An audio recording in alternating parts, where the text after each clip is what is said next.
In a few easy steps, here's how to use the overlay arrow feature in Screencast-O-Matic. Step 1.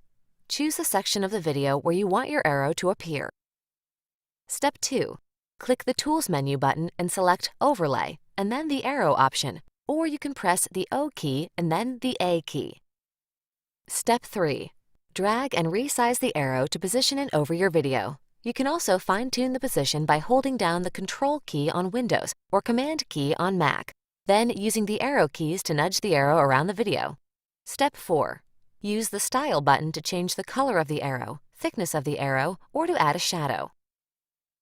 You can reuse style settings by clicking this button, which will show you a list of previous styles you used, so you can easily switch back to a particular style combination. Step 5. If you wish to change the opacity of the arrow, you can do that here. Step 6. The overlay arrow will have a transition to fade in and out, but you can edit the transition here and choose to fade, pop, or have no transition. Step 7.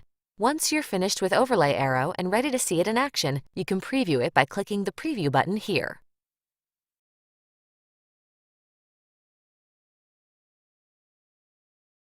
Step 8. Once you're ready to commit, press the OK button or the Enter key.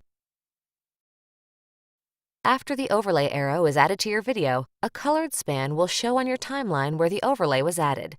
You can edit the overlay by clicking on this spot on the timeline. Click this icon and you'll be brought back to the overlay controls. Or you can remove the overlay arrow by clicking this icon.